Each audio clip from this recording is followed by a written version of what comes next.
네. 자, 저는 오랜만에 뵙고 정말 얼굴 좋아지셨다 이런 얘기를 바로 하게 됐는데 오랜만에 뵙습니다. 김용남 전 기획신당 의원 나와 있습니다. 안녕하십니까, 의원님. 네, 안녕하세요. 야, 이게 얼마 만입니까? 거의 4주 만이죠. 4주, 거의 한 달 만에 뵙는 것 같은데 정말 얼굴 좋아지셨습니다. 놀다 왔습니다. 긴 휴가를 마치고 돌아오셨는데, 그러니까 이게 뉴스 현장에 좀 떠나 있으면 네. 확실히 얼굴은 좋아지는 것 같아요. 아 그렇죠. 예. 네. 아무래도 조금 예. 덜 보게 되잖아요. 덜 보게 되죠. 그래도 외국 시차도 나가 있고. 있으면 예. 뭐 아주 안 보기야 어렵지만 덜 보고 그냥 모르고 지나가는 일도 있고 그러니까. 네. 그러니까 외국 나가 있으면 그 나라 뉴스는 가끔 보는데 그건 예. 남의 나라 일이니까 네, 그렇죠. 뭐 좋은 일이든 나쁜 일이든 뭐 크게 열받을 일도 없고 뭐 감정 기복이 생길 일은 없는데 예. 그러니까 국내 뉴스는 안 그렇잖아요. 자꾸 그럼요. 보게 되면 열받고 네. 요새는 주로 열받는 뉴스가 많으니까. 아니, 한 달 동안 날씨도 정말 더웠고요. 네. 한국이, 서울이 너무 더웠고 뉴스도 정말 별의별 뉴스가 다 지금 나오고 있습니다. 아 저는 그 시간대에 아마 제가 비행기 안에 있었던 네. 것 같은데 네. 그 윤석열 대통령이 또 뭘 했잖아요. 대국민 담화 네. 무슨 국정 브리핑, 국정 브리핑 기자회견 했습니다. 예. 보셨어요? 그거 황당하더라고요. 나중에 봤는데 이제는 뭐 그냥 예. 마이웨이를 마이웨이죠. 하겠다 뭐 네. 이런 거를 그 천명하는 것 같아요. 네. 전혀 뭐 소통도 안 되고 바뀔 생각이 없다라는 거, 이게 확인이 다시 한번 이번에 된 셈이고요. 이제 뭐 해외에 계시면서 푹 쉬다 오셨으니까 네. 달리셔야죠. 이제 또 오셔가지고. 아니 근데 네. 그 국정 브리핑 때문에 더 그런지는 모르겠는데 예. 최근에 벌어지고 있는 상황이 모르겠습니다. 제가 뭐 이렇게 오랜만에 네. 다시 들여다봐서 그런지 모르겠지만 음. 분위기가 조금 어. 바뀌는 거 아닌가? 조금 달아오르는 거 아닌가? 뭐 아하. 한 달 전만 해도 예. 아무리 잘 못해도 음. 이제 사람들이 무관심으로 일관하는 거 아닌가? 이제는 그냥 포기하고 네. 그런데 이제는 슬슬 분위기 조성이 되면서 이게 어디서 트리거만 당겨지면 네. 진짜 되는 거 아니야? 뭐 이런 느낌이 들어요. 뭐 그래요? 아직까지는 느낌적인 느낌인지는 모르겠습니다만. 그래도 좀 떨어져 있다가 오시면은 또 어떻게 보면은 계속 접하는 사람보다는 딱 변하는 걸 캐치할 수가 있으니까 지금 날씨도 조금씩 선선해지고 촛불 들기 좋은 날씨도 네. 돼가고 있는 것 같기도 하고, 그리고 윤석열 대통령의 이런 마이웨이 말씀하셨고, 특히 의정 갈등으로 시작된 의료 공백이 예. 응급실 뺑뺑이까지 와서 국민들의 체감하는 그런 피해가 커지고 있지 않습니까? 더군다나 이게 예. 곧 있으면 추석 연휴에 들어가잖아요. 그러니까 그 토요일부터 이어지는 연휴가 5일 연휴가 되는데 추석 네. 연휴에 추석 연휴 때는 웬만한 동네 의원들은 쉬잖아요. 그분들도 뭐 그럼요. 고향도 가야 될 그럼요. 거고 예, 예. 그러니까 사실은 갑자기 아프면 달려갈 곳은 종합병원에 응급실밖에 거의 없는 상황이란 말이죠. 그죠. 병원 추석 의원 연휴 때는. 개원이가 안 여니까. 그러니까요. 예.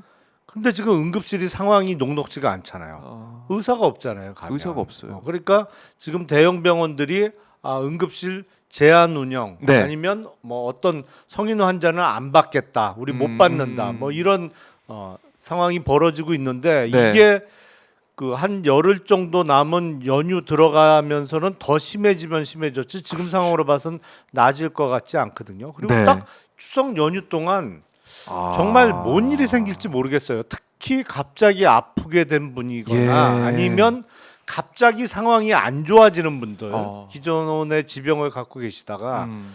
그런 분들은 이제 갈 병원이 없단 말이죠. 특히 연휴 때는. 그렇네요. 그러면 큰일 날 수 있겠네요. 잘못하면. 정말 여기저기서 큰일이 생길 수 있을 것 같고 예.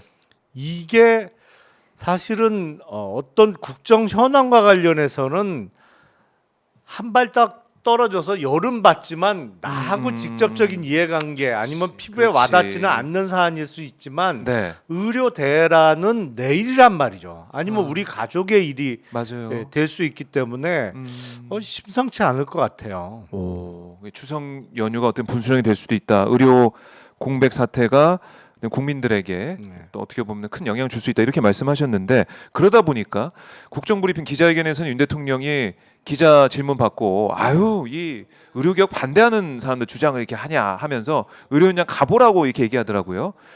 직접 어제 가보면 난리인데 지금. 근데 어제 윤 대통령이 갔습니다. 의료 현장 의정부의 한 병원에 응급실을 갔더라고요.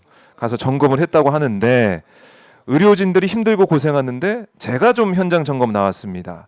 건강하게 나가십시오. 뭐 이렇게 얘기를 하면서 지원을 필수 의료 지원을 하고 보상 체계 마련 약속한다 이런 얘기를 쭉 하던데 나는 현장에 왔다는 거예요. 현장 와서 이게 점검했다 이거 좀 보여주고 싶어하는 것 같은데 어떻게 보셨습니까? 이런 행보.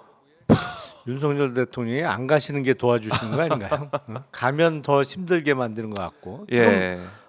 의존해야 되니까. 예. 순서가 바뀌었다는 거를 다들 깨닫고 계시죠. 왜냐하면 지금 필수 의료 네. 인력이 부족하다. 소위 중요한데 정말 생명과 직결되는 분야인데 의사의 지원 숫자는 계속 그렇죠. 줄어들고 네. 그 어떤 수술이나 긴급한 상황을 맡아줄 의사가 부족해지는 현상을 해결하자 그러면서 의대 정원을 갑자기 늘린 그렇죠. 건데 그 의료 개혁 얘기하면서. 사실은 필수 의료 분야의 인력 부족은 뭐 책임 소재를 따지자면 심평원이 가장 클 것이고요. 그러니까 우리가 건강보험이 적용되는 의료 분야에 있어서는 의료 수가를 그렇죠. 사실상 네. 정부가 정한다고 네. 봐야 네. 되죠. 네. 근데 이제 과잉 진료다 뭐 왜 필요 없는 약 내지는 진료 행위를 했느냐 그러고 네. 자꾸 깎는 역할을 하는 게 아하. 심평원인데 사실은 중요하죠. 왜냐하면 세면 안 건강보험제도의 되죠, 예. 건전성을 유지하기 위해서 깐깐한 심사가 필요한 것도 사실인데 근데 정말 생명을 다루는 일, 뭐 예를 들어서 뭐 심장과 관련된 네. 수술이라든지 뇌와 관련된 수술에 있어서 자꾸 이렇게 보험 수가를 깎다 보면 아하. 그쪽에 가려는 의사가 줄어들었던 것이죠. 수십 년 그렇죠. 동안. 수술은 힘들고 고된데 그러니까 보상은 제대로 안 보상은 된다. 안 되고 네. 그분들이 그런 수술을 하는 병원들은 대부분 종합병원인데 음. 병원 입장에서는 계속 적자를 보는 분야가 되는 것이죠. 그렇네요. 예. 병원도 좀 기피를 할 수가 있는 것이고. 그러면서 이제 의사들이 소위 네. 건강보험 적용이 안 되는 뭐 예를 들어서 성형. 미용 성형이라든지 뭐 이쪽으로만 계속 쏠렸던 것인데 네. 필수 의료를 보강하기 위해서는 사실은 거기부터 손을 댔던 거예요. 거기부터 손을 대면서 네. 정말 어려운 수술 그리고 생명과 직결되는 분야를 다루는 분들에 대한 충분한 어떤 보상 네. 을 할 수 있는 체계를 만들어 가면서 아하. 부족한 의사 숫자를 늘리는 방향으로 그것도 예. 지난 정부에서 사실은 300명, 400명 증원하려고 했다가 워낙 반대가 반대. 세서 포기한 거잖아요. 코로나 시국이기도 하고 예. 막 여러 가지로. 근데 뜬금없이 갑자기 2,000명을 얘기하니까 반발이 컸던 것이고 그 네. 반발이 지금 아직도 해결 안 되고 전공의들의 대량 사직 네. 사태가 벌어져서 지금 전공의들에게 많은 부분을 의존했던 대형 병원부터 지금 원활히 돌아가지를 않고 기능을 상실해 나가고 있는 그야말로 의료 대란이 벌어지고 있는 상황인데 네. 아니 근데 자꾸 윤석열 대통령이나 정부는 괜찮다 아무 문제 예. 없다 그 없다 얘기를 그러니까 계속, 예. 사실과는 다른 얘기를 계속 하고 있는 거잖아요. 난리가 났는데 실제로는 국민들은 지금. 체감하고 예. 있는데. 근데 자꾸 아무 일 없다 그러면서 뭐 보여주기 식으로 어느 야. 병원 가서 별 문제 없죠 그러면 대통령이 뭐 다 그 오는 거 다 알고 있었는데 별 문제 없죠 그런데 아니 문제 있습니다 할 분이 없죠. 그런 분이 있었다 그러면 그 자리에서 약간 치웠겠지.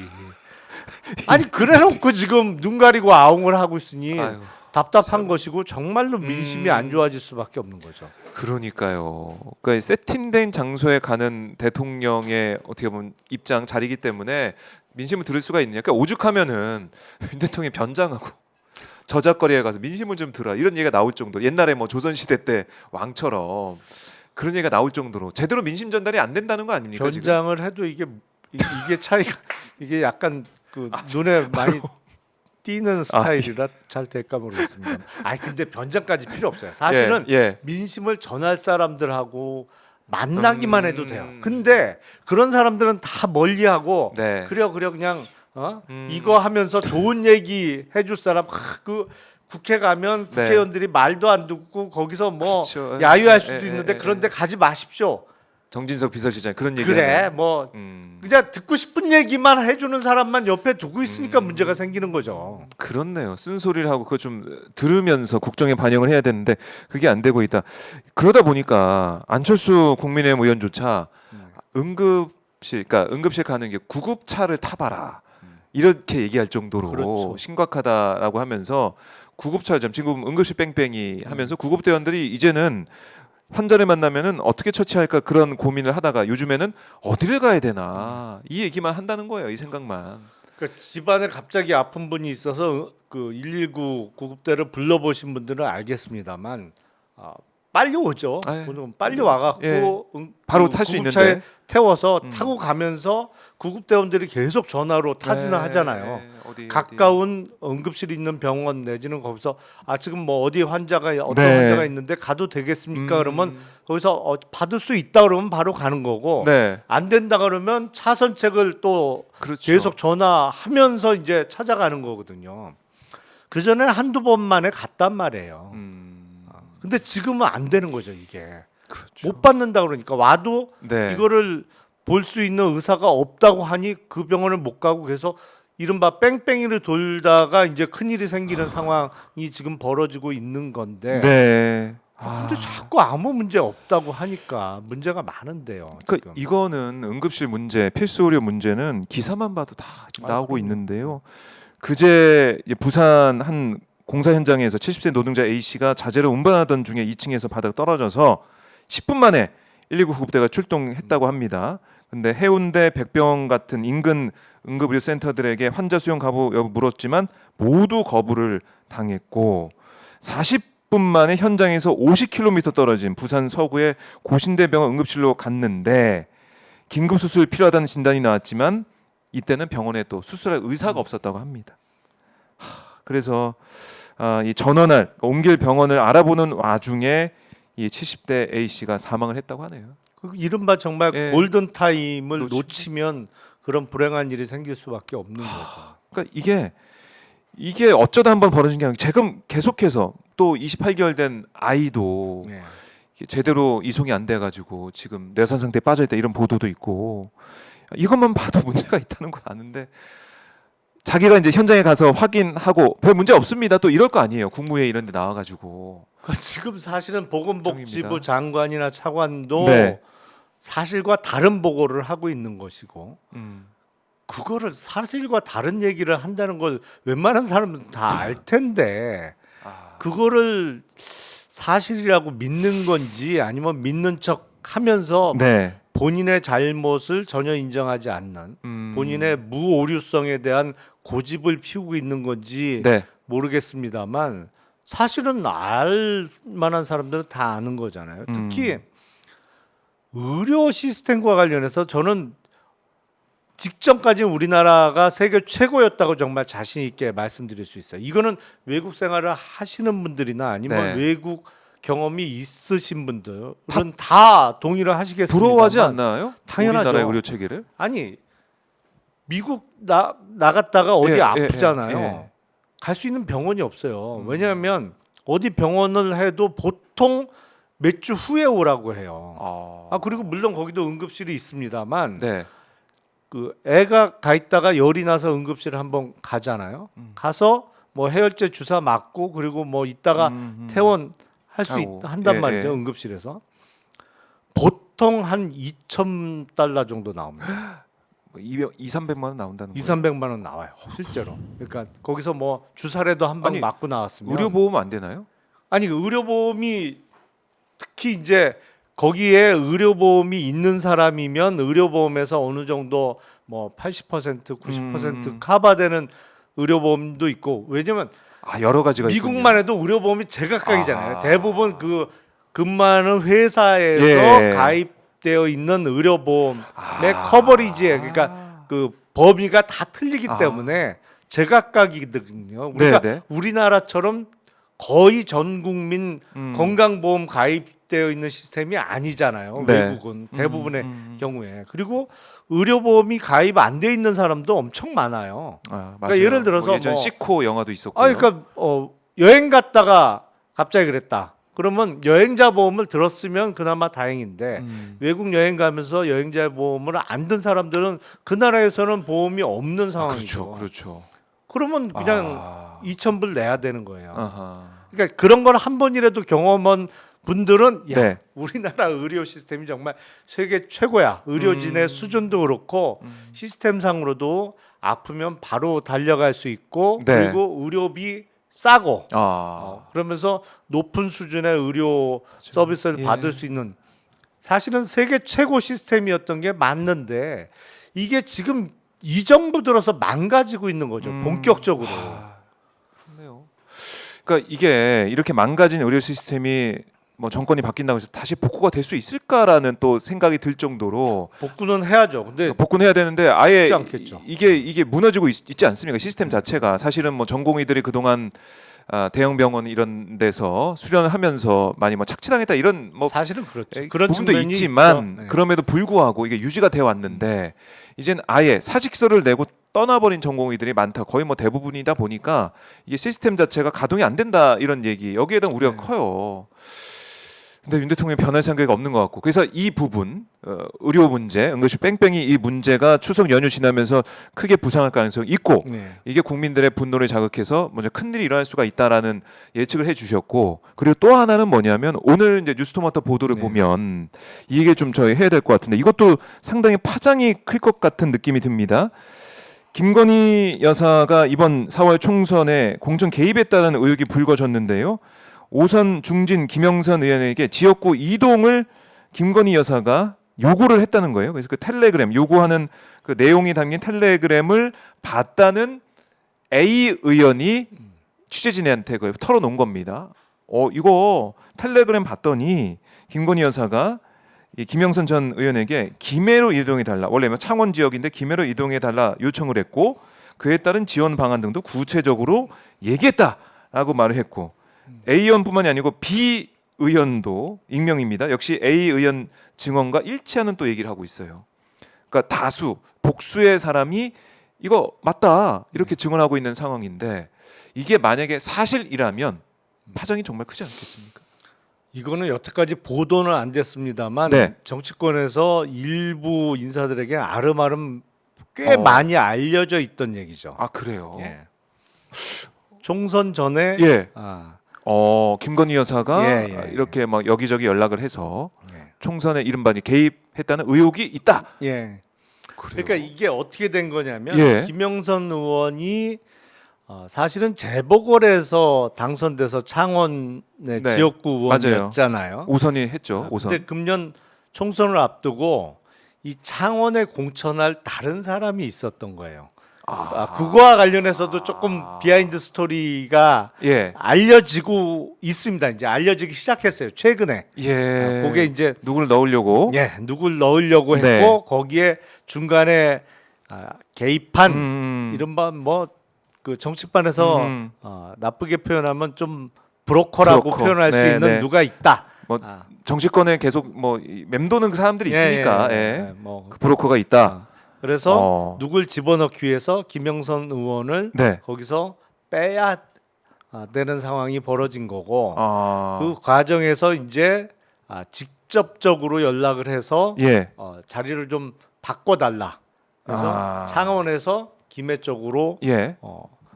지역구로 김해갑으로. 옮겨달라. 네. 그러면 공천은 보장해주겠다라는 식으로 이야기를 했고 그게 텔레그램 메시지뿐만 아니라 녹취 파일도 있는 것으로 알려져 있습니다. 그래요? 예. 녹취 파일이 있다고요? 예.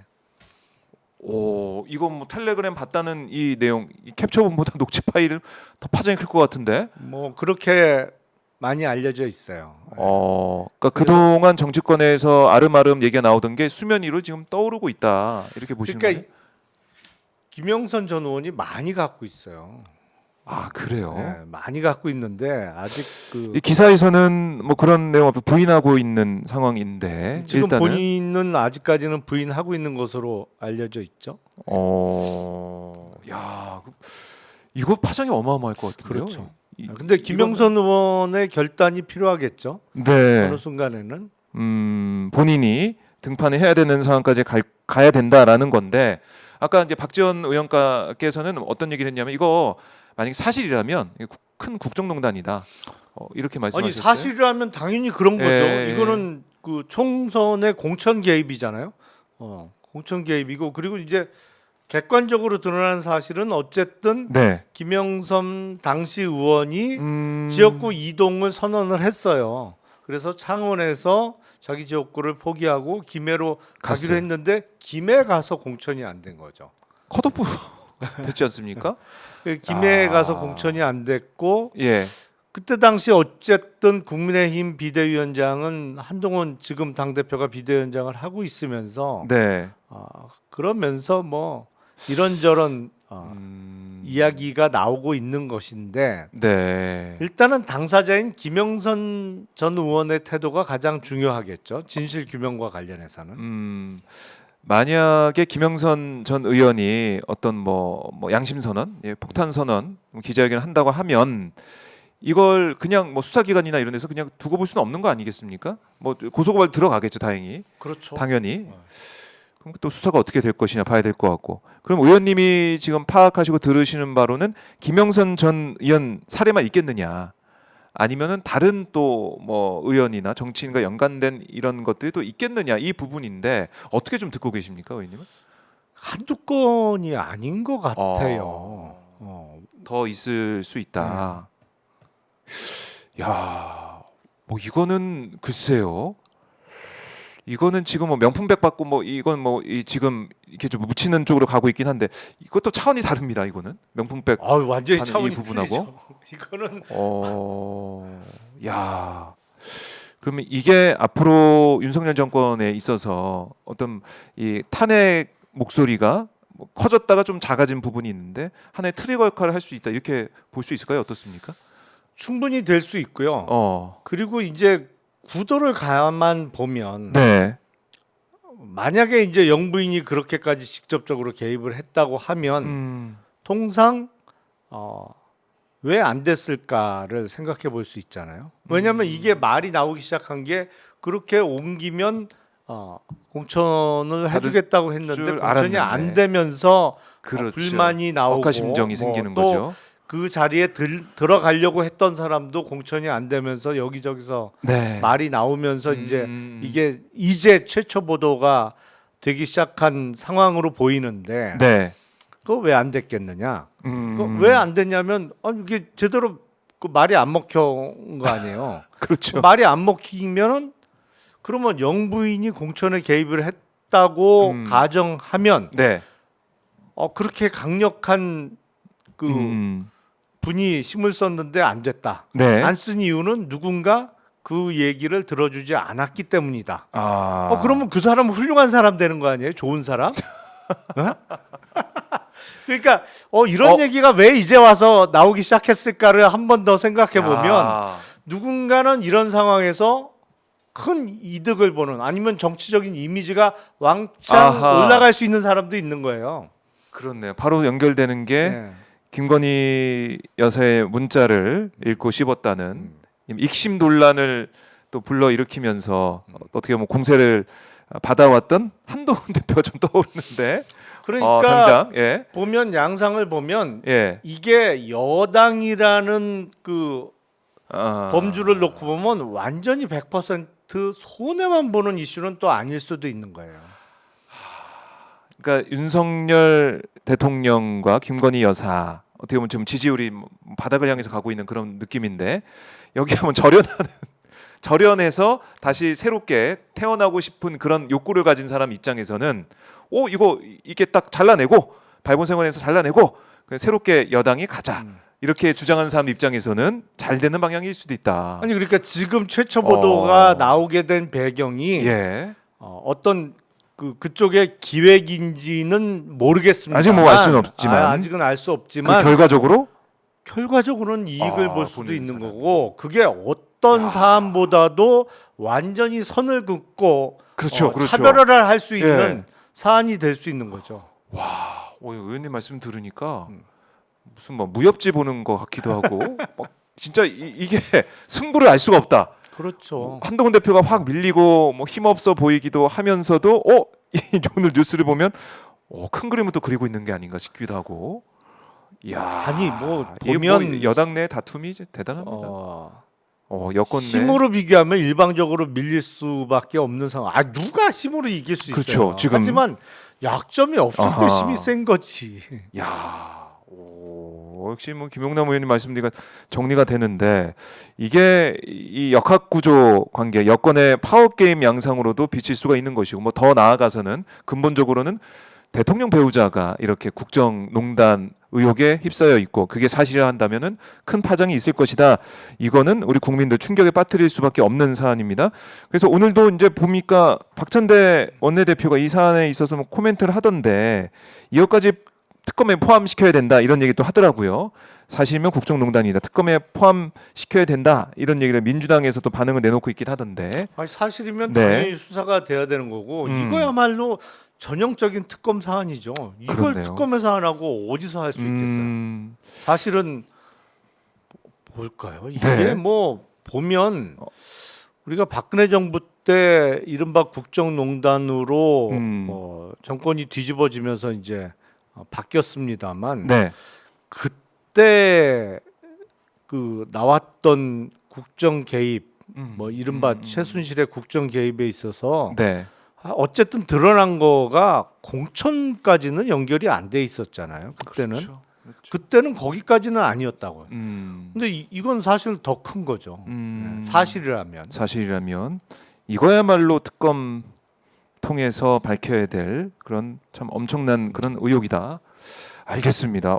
이게 앞으로 좀 가을에 접어들면서 날씨가 선선해졌는데 이 국정을 뜨겁게 달굴 만한 그런 사안이라는 생각이 들고 자 지금 뭐 국회에서 추경호 원내대표의 교선 대표연설 뭐 이런 것들이 진행되고 있지만 대통령이 국회 개원식을 안 와서 예. 이것 때문에도 뭐 국민들이 많이 좀 화가 나셨어요. 국회의원을 해본 입장에서 국회를 바라보는 윤 대통령의 이런 그리고 뭐 정진석 비서실장의 이런 인식은 좀 어떻게 보고 계십니까? 황당하죠. 황당하다. 네. 아니 그러니까 대통령을 비롯한 네. 그 정부가 국회가 마음에 안 든다고 안 갈 수 있는 상황은 그건 말이 안 되는 거예요. 기본적으로. 아니 100% 마음에 드는 것도 이상한 거죠. 그렇잖아요. 그렇죠. 국회가 여야가 있는데. 대통령 마음에 쏙 들어. 그건 독재 국가에서는 가능한 일이지. 일당 독재, 세상에 그야말로. 그런 민주국가가 어디 있어요. 그렇죠. 다 네. 뭐 네. 안 좋은 일도 있고 듣기 싫은 소리도 듣는 거지. 아무리 훌륭한 대통령이라도 그렇죠. 그렇잖아요. 근데 네. 지금은 뭐 국정을 잘하고 있는 상황도 아닌데 당연히 싫은 소리 듣는 게 당연한 거죠. 아니 그렇다고 아예 안 가 무시하고 안 만날 거야 나 가기 싫어? 아니 이런 발상이 어떻게 가능하냐? 그리고 정진석 비서실장이 직원조회에서 했다는 얘기가 예. 와 이건 뭐 본인 스스로가 내가 천하제일의 간신이다라고 그냥 공표하는 거하고 똑같은 말을 한 거예요. 윤 대통령이 듣고 싶은 말을 하면서 네. 어떻게 보면 이게 내가 이제 욕 먹고 했다 이런 식으로 지금 또 넘어가려고 하는 것 같은데 정진석 실장은 국회 부의장도 했고 더군다나 그러니까 국회의원을 그렇게 여러 번 한 예. 분이 대통령과 국회의 관계 그리고 사법부의 관계 네. 이른바 상권 분립이 기초잖아요. 그래서 그렇죠. 어느 한쪽 마음대로 하지 말라는 게 민주국가의 시스템인데 국회에서 듣기 싫은 소리 한다고 안 가라고 자기가 얘기했다라는 게 네. 아니 이게 기본이 안 돼 있는 거죠. 정말 황당한 거예요. 발언 자체가. 자, 그러니까 지금 뭐 국회랑은 전혀 뭐 소통을 안 하겠다라는 생각을 확실히 하고 있는 것 같아요. 그래서 이 내 편만 이제 안고 가겠다. 우리끼리 가자. 뭐 이런 것 같아요. 그래서 인사도 보면은 김문수 포함해가지고 뭐 김용현 국방장관 후보자 지명하고 뭐 임명을 하겠죠. 그런 식으로 친위 조직, 그러니까 나를 위해서 일해줄 사람 딱 이게 그만큼만 모으는 것 같은데 이거는 뭐 정말 대한민국 전체로 봐서는 불행한 거 아닙니까? 아니 지금 보면 네. 용산의 대통령실이 점점 갈라파고스에서만 사는 사람들이 돼가고 있어요. 외부와는 담을 쌓고 완전히 끊어버리고 네, 네. 인연을 끊고 아무 듣기 싫은 얘기는 안 듣고 그러면서 자기네들끼리만 모여서 거기서만 으쌰으쌰하고 네. 야 우리끼리 그냥 이렇게 하자 이렇게 하면 될 거야 하고 있는 상황으로 보이는 게 정진석 비서실장의 발언도 있습니다만 네. 그저께 김태효 안보실 1차장 뭐 아는 사람은 다 아는 대통령실의 최고 실세죠. 어떤 면에서는 뭐 완전 최고 실세라고 다 알려져 있는데 네.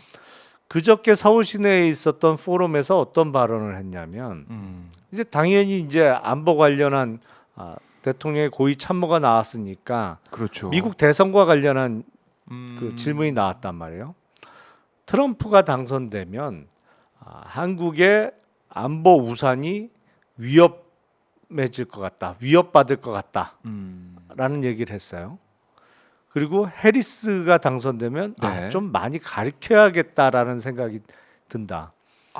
아니 아나 무인도 이런 아나 무인이 없어요. 아 자기가 가르친다고요?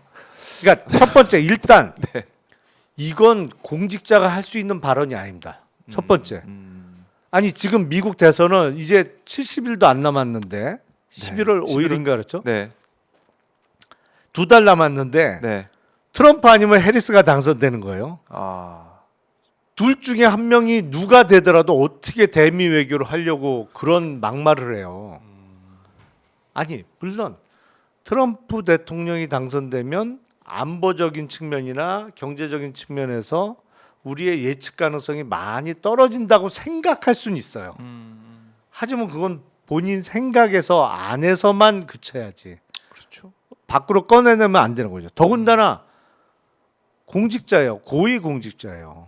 그런 식의 발언은 아무런 공직에 대한 부담이 없는 어떤 대학 교수분이나 외교학과 교수라든지 아니면 네. 외교 평론하시는 분들이나 할 수 있는 얘기고 그것도 좀 비중 있는 분들은 공개적으로는 못할 얘기예요. 그렇잖아요. 네. 아니 누구나 예상할 수 있어요. 그 정도 얘기는 대단한 얘기도 아니야. 사실은 트럼프 대통령이 이미 4년을 집권을 했던 경험이 있고 그때 우리가 겪었던 일들이 있기 때문에 예측 가능성이 많이 떨어질 수 있고 그거와 그러면 관련해서 어떠한 대비를 우리가 해야 되느냐. 네. 이게 공직자의 자세지. 아. 밖에 나가서 정말 표현은 좀 그렇습니다만 나불나불 떠들 게 아니고 예. 그리고 해리스 대통령 지금 제가 보기엔 해리스 대통령의 당선 가능성이 꽤 높아요. 왜냐하면 뭐 이런저런 거기까지 얘기 들어가면 너무 길어지는 것 같고 근데 네. 해리스 대통령 당선되면 어떻게 대미 외교를 하려고 그런 막말을 해요. 그러니까 지금 보면은 이렇게 얘기했단 말이죠. 해리스 부통령의 외교 안보를 조언하는 참모들, 사회 이슈에 대해 조언하는 전략가들의 이름이 생소하고 이분들이 집권했을 때 미국 행정부 등에서 강력한 카리스마를 발휘할 수 있을지는 조금 염려가 된다. 이러면서 이분들을 상대했을 때 제가 가르쳐야 한다는 생각이 든다. 이런 얘기를 한 거예요. 자기가 모르는 거지. 나 참. 내가 모르면 다 현찮은 사람이야? 말도 안 되는 본인의 무지를 탓해야죠. 여기는 모르는 게 왜 이렇게 많습니까? 대통령은 뉴라이트 모른다 그러고 김태호 실장은 해리스 참모들 모른다 그러고 다 모른대요? 그게 예. 김태호 실장이 전 모르겠어요. 뭐 아. 그 양반의 어떤 학문적인 그를 깡그리 무시하고 싶은 생각은 없습니다만 네. 정말 단견이라는 생각밖에 안 드는 게 미국 공화당도 그렇고 미국 민주당도 그렇고 네. 그렇게 허탈하지 않아요.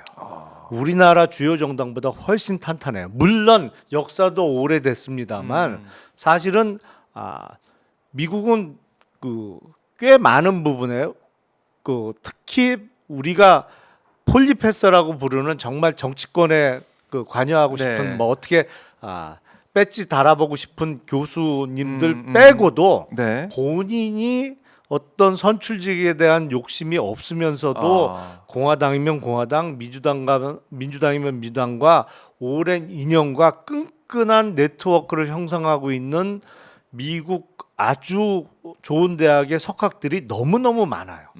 이 사람들이. 그래서 민주당이 집권했을 때는 그런 분들이 정말 전력 지원을 합니다. 그리고 미국의 집권자들도 그런 사람들의 말을 귀담아 들어요. 예. 그리고 그 대통령의 고위직 참모들도 그 사람들하고 계속 소통하면서 뭐 외교 전략이나 뭐 모든 면에 있어서 탄탄하게 준비가 돼 있어요. 네. 본인이 이름 못 들어봤다고 이 사람 실력 없는 사람일 거야라고 단정하는 게 정말 정말 그 얘기에 무식하면 용감하다고. 무식하면 용감하다. 그 말이 딱 맞다는 아니 거고. 그리고 본인이 예. 어떻게 가르쳐요? 가르칠 실력은 되나? 교수 했던 생각을 하면서 가르친다. 진짜 아니 그래서 이거 지금 미국에서 다 알고 이 발언 알고 있겠죠 지금? 당연히 보고했죠.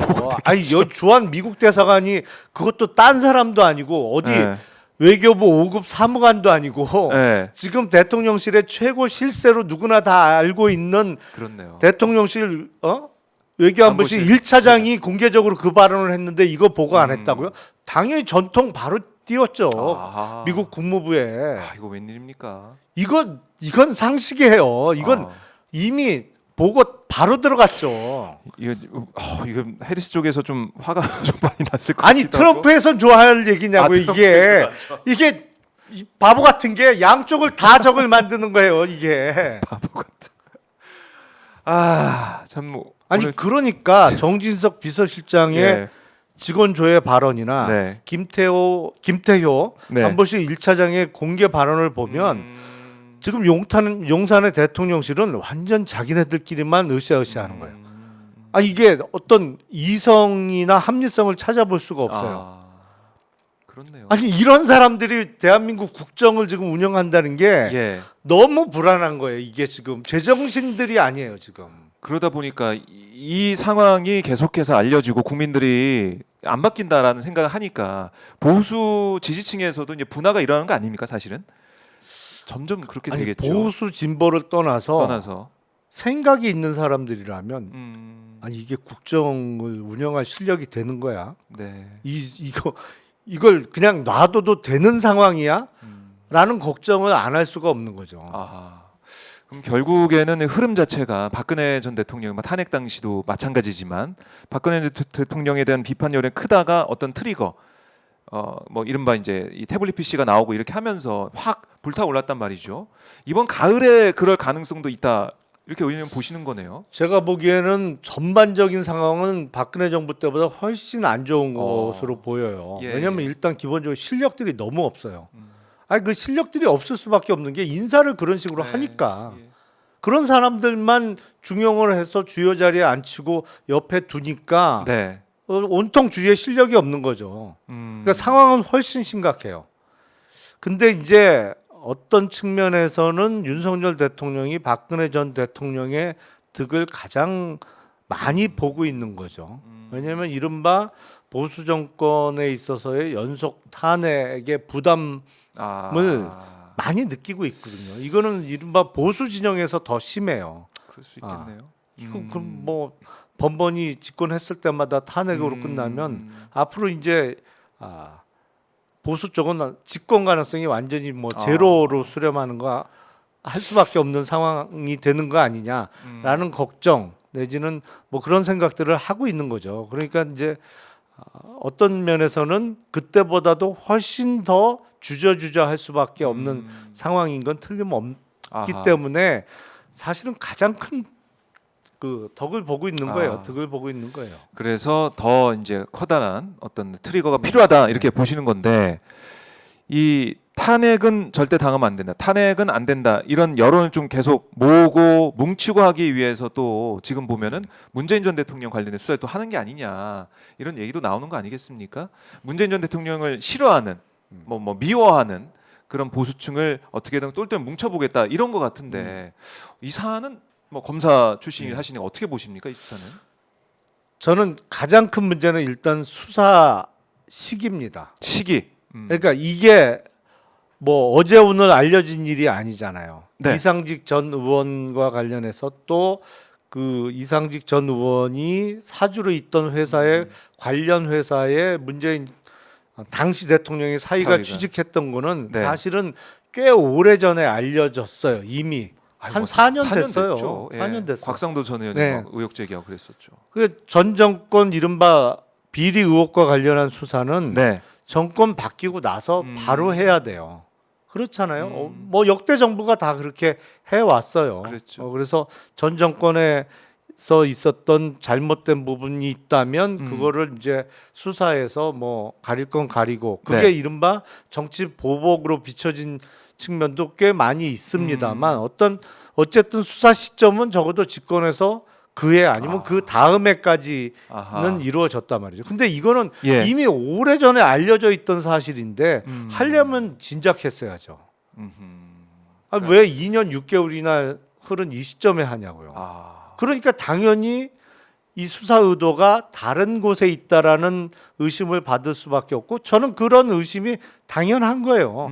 아니 왜 지금 이게 최근에 알려진 사실도 아니고 오래전에 알려졌던 건데 정말 네. 문제가 있었다면 집권하고 그때 했어야지 왜 묵혀뒀다가 지금 하느냐. 그러니까 일단 수사 의도가 대단히 불순하다. 불순하다. 저는 그리고 예. 그거는 적절하지 않았다고 생각을 해요. 왜냐하면 그 당시 현직 대통령의 사위가 그 관계사에 취직을 하고 거기서 네. 뭐 많은 연봉을 받고 정말 근무를 제대로 했는지 그리고 그 사람이 그 회사의 그 지위에서 네. 회사를 위해서 일할 만한 능력이 됐던 건지는 따져볼 수 있다라고 생각을 하는데 그렇다고 이게 무슨 나라를 팔아먹은 일은 아니잖아요. 그러니까 이거 하려면 진작했어야죠. 진작 딱 마무리 네. 짓고 딱 털고 갔어야 되는데 그럼요. 지금 윤 대통령이 이렇게 몰리다 보니까 이제서야 꺼낸 거 아니야? 이른바 캐비넷에 있는 걸 꺼내서 그러니까. 하는 거 아니냐? 네. 이런 거고 또 이게 전주지검에서 수사를 해오고 했었는데 전주지검장이 또 서울중앙지검장으로 와 있어서 서울중앙지검에서 뭐 이것도 수사한다 이런 얘기도 있던데 이러다 보니까 윤 대통령이 이 김건희 여사 문제 여러 가지 문제가 불거져 있는 이런 네. 어려운 상황을 타개하기 위한 카드로 또 써먹는 게 아니냐 이런 얘기 당연히 따라 붙는 거죠. 아니 그런 생각을 할 수밖에 없는 상황을 스스로 만든 거죠. 야. 지금 왜 뭐 지금 그 같은 말이에요. 이게 예. 아니 다 알려져 있던 일인데 하려면 진작했어야지. 그러니까 이게 이제 일각에서는 그래서 역풍이 부는 거 아니냐. 왜냐하면 김건희 여사는 명품백 받았는데 이거는 이제 무혐의로 끝내고 출장 조사 가서 그냥 뭐 받아적기 하면서 온 그 수사로 무혐의 처리하고 이런 비판이 있는데 문재인 전 대통령이 딸 집 같은 경우는 뭐 1월에도 했다고 하는데 뭐 다시 또 압수수색하고 뭐 손자 아이패드도 압수 목록에 있었다 그러고 그러니까 이거 너무 비교가 된다. 검찰 왜 이러냐 이런 비판이 나오는 거잖아요. 그러니까 지금 검찰에 있어서의 가장 큰 문제점 하나만 짚자면 예. 다른 문제도 많습니다만 일단 수사를 왜 이렇게 묵혀놨다가 늦게 하느냐. 늦게 하느냐. 경기도 기관 카드도 그렇잖아요. 그게 뭐 어려운 수사라고. 그렇죠. 예?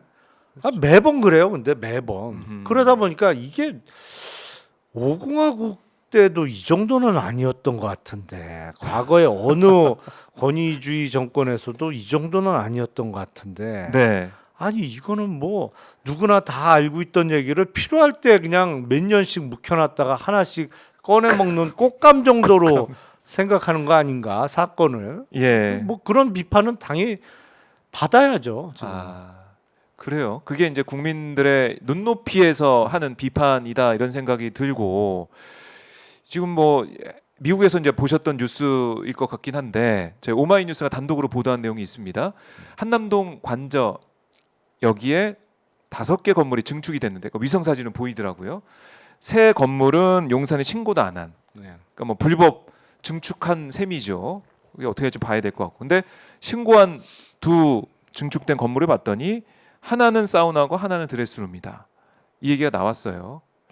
그래서 아니 드레스룸하고 사우나를 짓고 있는 대통령 부부의 모습을 보면서 물론 뭐 필요성이 있다면 지을 수는 있겠지만 지금 이런 현 시점에서 관절을 열심히 꾸미고 건물을 짓고 이런 모습들이 국민들이 볼 때는 너무나 또 화가 나는 거죠. 아 근데 저는 보셨어요? 이해가 안 되는 게 네. 그 물론 그 기존에 네. 청와대에 있던 관저를 음.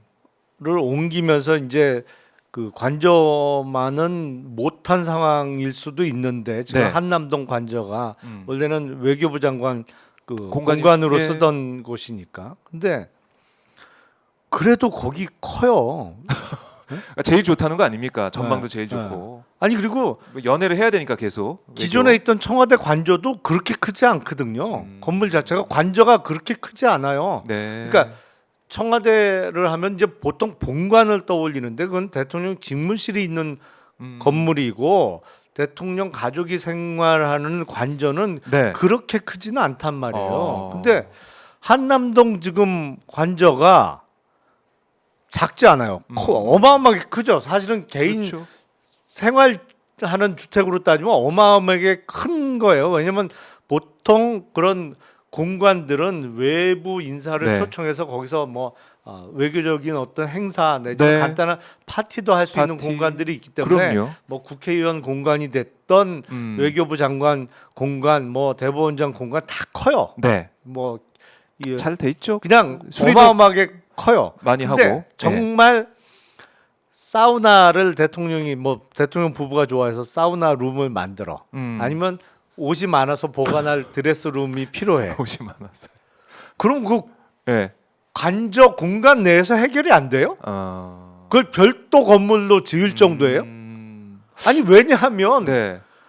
대통령 가족이 식구가 많은 것도 아니잖아요. 아 그렇네요. 그 부분도 있고. 아니 그게 건평만 해도 몇 평짜리 건물인데 네. 그 건물 하나가 거기에 뭐 조그만 사우나 네, 룸 네, 네. 내지는 옷을 보관하는 드레스룸을 아. 만들 공간이 없어서 별도의 독립 건물로 짓는다? 네. 저는 그 상황이 이해가 안 되는 거예요. 아니 무슨 그 사우나를 많이 하셔야 되나 봐요. 아니 사우나를 하면서 그 안에서 무슨 예. 50m 달리기를 하시나? 아니 그거 앉아 있을 공간인데 예. 그 본관 건물에 그 공간이 없다고요? 저는 그게 상상이 안 되는 거예요. 그러니까 이것도 이제 국민 눈높이에 볼 때는 이해가 안 가는 부분이고 또 여러 가지로 이제 해외 순방 예산도 그렇고 또 이제 퇴임 이후에 경호 이 건물 짓는데도 예산도 뭐 140억 정도 들어간다고 하고 그러니까 이전하고 하면서 그 이후에 계속 돈이 이렇게 많이 들어가니까 국민들 입장에서는 너무 민생이 어려운데 여러 가지 분노를 또 하시는 것 같고 또 이 건물 사우나 드레스룸 이 지은 건물 여기에 이거 시공했던 업체가 뭐 코바나 컨텐츠와 연관돼 있는 그 회사와 또 연관돼 있는 사람이 차린 뭐 업체다 이런 또 의혹이 나오고 있기 때문에 여러모로 참 복잡합니다. 하여튼 예. 크고 작은 사업과 관련해서는 네. 항상 그런 의혹이 지금 나오고 있죠. 그러니까 그래서- 그게 이제 계약 과정도 좀 살펴봐야 될 거고. 네. 밝힐 게 너무 많아요. 하여튼 할 게 많습니다. 그 약간 그 이해는 안 돼요. 음. 왜냐하면 두 식구 사는 집인데 아 그럴 수 있겠네요. 아니 그러니까 그 예. 참모진이나 경호 인력이 그 안에 같이 사는 게 아니잖아요. 그렇죠. 어? 그 밖에서 경호를 하는 네. 거고 뭐 참모진이 뭐 굳이 그 음. 관저에 들어가서 무슨 꼭 거기서 회의를 할 필요도 없는 거고 두 식구 사는 공간이면 네. 뭘 만들어도 남아요 공간이 사실은. 공간 얘기 나왔으니까 윤 대통령이 그런 얘기 하더라고요. 제2부속실 언제 설치가 됩니까? 이렇게 기자회견 때 물어봤더니 장소가 없다. 장소가 없어서 뭐 준비는 하고 있는데 제2부속실 설치할 장소가 없습니다. 뭐 이렇게 얘기를 해요. 그러니까 이 용산을 옮기면서 공간이 좀 부족하다 이 얘기를 또 하면서 제2부속실도 장소가 있어야 만들 거 아니냐 이런 취지의 뭐 해명을 하던데 어떻게 보셨습니까? 장소 저는 그게 이해가 안 돼요. 그것도 안 되세요? 아니 그러니까 네. 왜냐하면 그 과거 정부에 제2부속실이 있었죠. 근데 당시 청와대 관저도 보면 제 기억에 약간 기역자 비슷하게 꺾인 건물, 한옥 건물이었는데 거기에 그 제2부속실 직원들이 거기서 먹고 자고 같이 살았던 건 아니거든요. 그렇잖아요. 그 네. 청와대 직원 숙식하고. 그러니까 영부인 무슨 그 일정을 담당하는 직원들이 왜 같이 살고 이런 건 그 아니죠. 살림집에 같이 살 이유는 없잖아요. 아니 그러면 제2부속실을 만들더라도 제2부속실 직원들은 외부에 지금 용산에 있는 대통령실 일부나 뭐 거기를 사무실로 쓰면 되는 거예요. 네. 공간이 왜 없어요?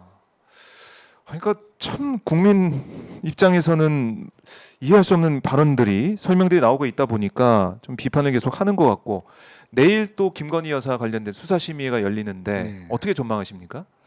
수사심의위원회에 들어간 분들이 예, 뭐 비공개라서 누군지 모릅니다만. 그렇죠. 네. 이제 근데 어떤 법리 판단 아니면 사실관계에 대한 확인보다 가장 필요한 건 용기겠죠. 아 그렇네요. 용기가 있어야 된다. 네. 핵심을 꼭 집어주셨습니다. 딴 건 다 뭐 어. 별로 중요할 것 같지 않아요. 왜냐면 그건 네. 상식 갖고 판단하면 되는 문제니까. 뭐 이게 예를 들어서 그러면 이런 사안에 대해서 지금 검토해야 될 게 과연 부정청탁 금지법, 청탁금지법 이거 하나냐, 아니면 알선수재, 변호사법 위반, 네. 아니면 뭐 뇌물과 관련한 그게 직접 뇌물이 됐던 제3자 뇌물이 됐던 네. 뭐 이거 관련한 거냐. 그리고 아니 청탁금지법만 놓고 보더라도 네. 그러면 불고지죄, 배우자가 받은 것을 알면서 신고 그렇죠. 안 한 공직자에 대한 조항은 어떻게 판단할 거냐? 당연히 그건 그게 중요한데. 뭐 이렇게 한글을 읽고 해독할 능력만 있으면 충분히 판단할 수 있는 사안이기 때문에 네. 뭐 다른 특별한 재능이나 어떤 학식이 필요한 것 같지는 않아요. 그래요. 용기가 필요하다. 야, 한 단어로 정리가 됐고요. 그리고 오늘 사실은 김용남 의원 오시면은 경제 얘기를 우리가 많이 해야 되는데 오늘은 현안이 너무 많다 보니까 그러네요, 경제 얘기 못해 참 아쉬운데 아니 최상목 부총리 겸 기재부 장관이 국회에 와서 올해 32조에 달하는 세수 결손이 발생할 걸로 예상을 하고 또 있더라고요. 건전재정 뭐 얘기는 하고 있지만 세수 결손까지 발생하고 있고 점점 팍팍해지고 어려워집니다. 이거 어떻게 봐야 됩니까? 작년에도 세수 결손 많이 났죠. 맞아요. 근데 계속 올해도 반복이 되고 또 있어요.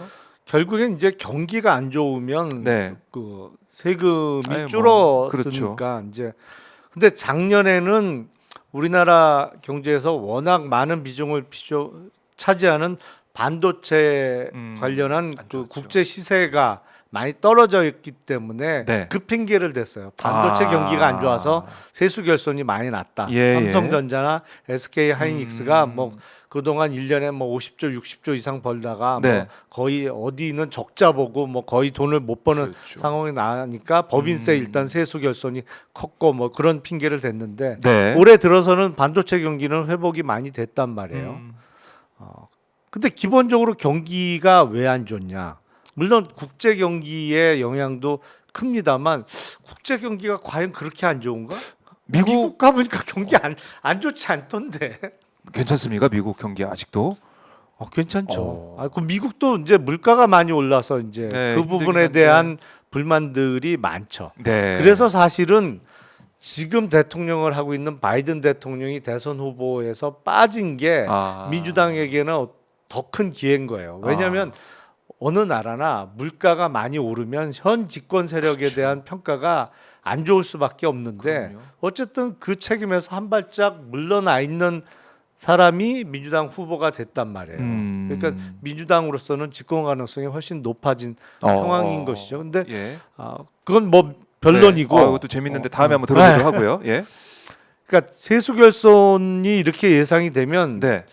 글쎄 정부 지출을 줄여야 되는데 문제는 지금 국내 경기가 특히 이제 서민 경기가 워낙 안 좋다 보니까 네. 이럴 때일수록 또 정부가 앞장서서 돈을 풀어서 좀 경기 부양을 해야 되는 거 아니냐. 뭐 그것도 맞는 얘기예요. 근데 문제가 네. 그런 안전판 역할을 하려면 계획이 있어야 된단 말이죠.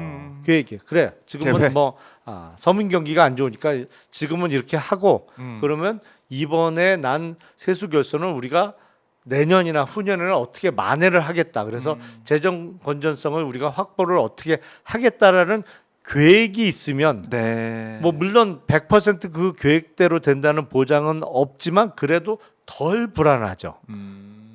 맞아요. 국민 입장에서. 예, 근데 예. 문제는 세수 결손 나고 있는 건 현실이야. 음, 근데 대책이 안 보이는 거예요. 대책이. 그렇죠. 어떻게 할 건지가 해답을 전혀 이야기하지 않고 있으니까 뭐야 이게 뭐 어떻게 하겠다는 거야. 그러니까 허리띠만 졸라매라 뭐 이런 얘기 아닙니까 지금? 허리띠 졸라매고. 누구 허리띠? 그러니까요. 그게 가뜩이나 지금 졸라매 허리띠 이제 덧뚫을 구멍도 없는 우리 서민들 허리띠를 더 졸라매라 이렇게 느껴져 가지고 제가 볼 때 여기서 허리띠 더 졸라매면 네. 큰일 나요. 그러니까요. 왜냐면 안 그래도 지금 경기가 너무 안 너무 안 좋은데 좋죠. 여기서 무슨 허리띠를 더 졸라매요. 그러니까 사실은 자영업자들 얘기를 들어보면 이번에 정부가 발표한 게 40조 원 지원한다 이렇게 발표했단 말이죠. 근데 국민들이 볼 때는 그 헤드라인 보면 정부가 돈을 많이 푸네라고 생각하는데 아시잖아요. 그다 빚이잖아요. 대출 이렇게 조금 싸게 해줄게, 이율 싸게 해줄게 이 얘기잖아요. 빚내라는 거잖아요. 그러니까 그게 전혀 자영업자는 체감이 안 된다는 거예요. 결국에는 뭔가 돈을 쓸 수 있는 그런 기폭제나 그런 기회가 있어야 되는데 그게 안 되다 보니까 그래서 지금 얘기가 나오는 게 아니 이재명 대표 25만 원 그 얘기 어떻게 되냐 이 얘기를 저한테 좀 많이 물어보더라고요. 기다리고 있는 거예요 자영업자들은. 그러니까 그게 뭐 포퓰리즘이니 뭐 현금 살포니 이런 얘기를 비판을 하지만 보수 쪽에서는 자영업자는 그 얘기를 듣고 있는 겁니다. 그래서 이번에도 한동훈 대표와 이재명 대표가 회담할 때 현금 살포다라고 한동훈 대표는 얘기했지만 이재명 대표는 이거 소비 쿠폰입니다 이렇게 하면 맞받아 치던데 그 얘기를 딱 들었을 때 자영업자들은 누구 얘기에 귀를 더 기울이겠느냐 이거를 윤석열 정부와 국민의힘 여당에서 알아야 되는데 모르는 건지 모른 척하는 건지 모르겠습니다 저는. 그러니까 전반적으로 네. 전체적인 그림 없이 국정 운영을 하는 거 아니냐. 그게 경제 관련해서도 그렇고 네. 뭐 외교 안보와 관련해서도 그렇고 뭐 경제적으로도 그렇잖아요. 사실은 그 7월 달에 강화된 DSR을 하기로 했어요. 이제 맞아요. 대출과 관련해서. 근데 예. 갑자기 취소했어요, 그때. 연기를 해버렸어요. 갑자기 그냥 안 하기로 하면서 본격적으로 뭐 특히 서울 네. 선호되는 지역의 아파트 값이 신고가를 계속 찍었단 말이죠. 그 방치한 거 아닙니까? 이거 집값 올라가는 거 이렇게 되면. 그러니까 그때는 저게 갑자기 저렇게 취소하면 부작용도 있겠지만 네. 지금 특히 경기. 부동산 PF와 관련해서 저 폭탄을 안 아. 터뜨리기 위해서 그래서 이른바 부동산 부양책의 일종으로 예. 저렇게 취소를 하나보다 그렇게 이해를 했어요. 그러면 그 동안 PF 관련해서 뭐 이런저런 그 노력은 조금 하는 것 같지만 해결은 안 됐단 말이죠. 지금 해결이 안 됐어요. 몇 달을 시간을 보냈는데 그래도 안 되고 이제 부동산 엊그저께부터 강화하기 시작했잖아요. 네, 2단계 DSR. 갑자기 대출을 확 줄여버리니까. 네, 스트레스 DSR 대출. 네.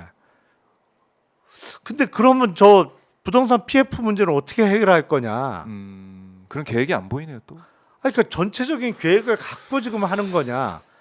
경제와 관련해서도 네. 이게 아무리 생각해도 실력이 너무 없는 거 아니야? 이런 생각을 안 할 수가 없죠. 네. 사실 이 스트레스 DSR 2단계 실시가 늦어지면서 9월부터 한다고 하니까 7월에 집값이 오르는 게 더 이제 탄력을 받고 오히려 이제 9월이 되기 전에 8월 말 최근까지만 해도 이게 막차 타야 된다 해가지고 더 몰린 거 아니에요 오히려.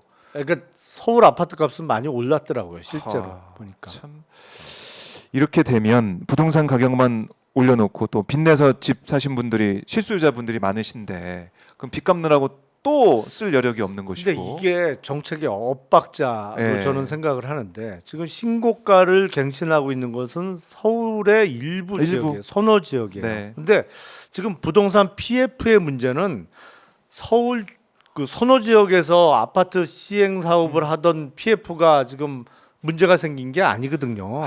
거의 지방 예. 사업장이에요. 그렇게 잘 안 팔리는 거. 예. 지방에서 뭐 아, 그 대단지 아파트 짓거나 뭐 네. 부동산 그 시행 사업을 하던 곳에 PF가 다 문제가 생기고 그게 지금 난리가 난 것인데 강화된 DSR 실행을 연기하면서 가격이 올라간 거는 서울 지역이란 말이죠. 그러니까 이게 부동산 PF 해결 맞네. 문제하고는 전혀 상관없이 그 그렇네요. 역효과가 난 거예요. 그게 아니 그걸 예상 못하고 정책 야. 집행을 그렇게 했나라는 생각이 드는 엉뚱한 거죠. 처방을 했네요. 이 경제 문제 이것도 짚어야 될 게 많은데 이거는 저희가 다음 주에 또 짚어보도록 하고요, 의원님. 오랜만에 푹 쉬다 오셔가지고 오늘 더 목소리 또 힘도 있으시고 놀다 왔습니다. 네 말씀을 좀 잘 들어봤는데 좀 다음 주에 더 많은 얘기를 들어보도록 하고 참 쉬다 오셨으니까 더 열심히 뛰어주시길 바라겠습니다, 의원님. 자 용기 있는 김홍남 의원과 함께 말씀을 잘 나눠봤습니다. 의원님 다음 주에 뵙겠습니다. 네, 감사합니다. 고맙습니다. 네.